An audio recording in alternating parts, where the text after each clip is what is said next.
The International RH picks up from where its ProStar predecessor left off. A lightweight, short bonnet conventional, packing some serious punch. Our first taste would come from the first RH off the ranks, which found something of an unlikely home in rural contracting with Hawke's Bay-based Stephenson's Transport.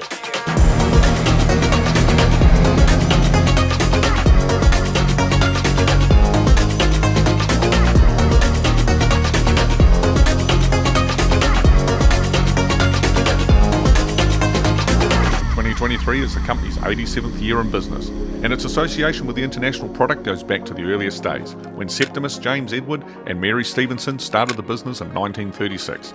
In more recent years, Stephenson's Transport has put 4 of the OEM's cab-over 98.7s to work in its stock division, with more due soon, and by all accounts, they're holding their own. But the new RH is the first to combine an international badge with a tipping drop side setup. It's also the first bonneted truck to enter the fleet in a very long time, and rural contracting as well, where things like bonnets have the potential to complicate proceedings. Its arrival was therefore met with some questions. The bonnet was the most obvious. Tight rural accessways and farm gates, impacted visibility, shorter bins, all were concerns that needed answering. The RH is standard spec for a Stephenson dropsider. The bonnet means the deck is 500mm shorter at 6.5 metres, but being a day cab that helps. It's the only truck in the fleet without a sleeper, though the dropsiders return to base each night, so that becomes a moot point beyond the length considerations. And while the RH continues the ProStar's USP of ultimate tier weight, achieving those figures comes down also to the deck and trailer fit out by Paia Tours Jackson Enterprises. Our time with driver Ian Alhuson, better known as Nanga, was spent tipping gravel and shifting some hay bales on some particularly gorgeous sunny Hawke's Bay days. What was immediately noticeable is Nanga's approach to his work. Having worked in all areas of trucking, Nanga is most at home on dropsider work. The RH is equipped with a base engineering remote which combines all the tipping controls in a handy portable unit. Nanga admits he wasn't too keen on it at first, but with a bit of use, he's found it to be more accurate for spreading and convenient for tipping when he may have to get out of the cab and check on the bin heights. Handy remote control or not, to watch the man spread gravel is to witness a masterclass in precision. He's fastidious about being neat and precise whether loading or unloading.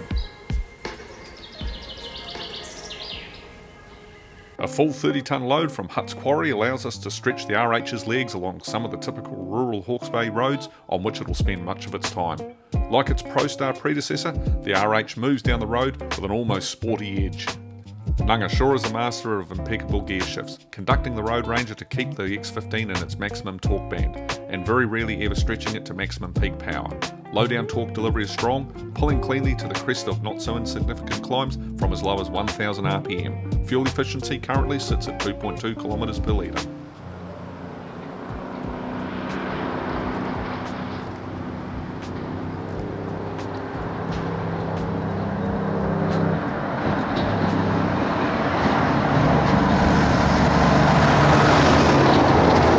Like the ProStars, off-road traction in the RH is exemplary. The decision was to forego CTI as Jacksons were confident they could build it with the weight in the right places for maximum traction. And when off the power and on the open road, it settles into a comfortable cruise. The ride is at least as good as we remember in the ProStar, with no hint that there's a second steer axle just behind your bum. Visibility was certainly another strength that has only been improved with the new RH thanks to its deeper one-piece side windows and single-arm mirror mounts. These position the larger mirror units slightly further out, improving side and rear visibility. And as a day cab, space is fine. The cab slate grey diamond vinyl trim is paired with a new dark grey dashboard trim that modernises the feel of the interior. The new door trims are a big improvement as well, with the handle moved up to the windowsill for easier reach and a larger pocket with a water bottle holder lower down as well. The layout remains much the same as the ProStar, with the familiar 10-gauge cluster supplemented by 3 gauges out to the left. With the right-hand drive instrument panel in development, Intertruck Distributors Coma Board explains that the Stephenson truck can be seen as a Mark I RH.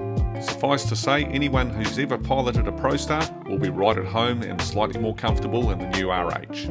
While the 9870s have proved perfectly up to task on livestock transport, it would be fair to say that in this application with Stephenson's Transport, the RH has weightier expectations on its shoulders. It's filling the boots of trucks that were traditionally better suited to the role purely by way of their configuration. However, as a conventional, it hasn't come unstuck yet. The X15 under the stubby bonnet raises it above its dropsider stablemates as well. And as Todd puts it, there aren't too many options for this application in the plus 600 horsepower H-plated realm. To catch the full story on the stunning new RH International for Stephenson's Transport of Waipawa, then hit the link in the description listed below or grab a copy of the August 2023 New Zealand Trucking Magazine. Take care out there on the roads and travel safe.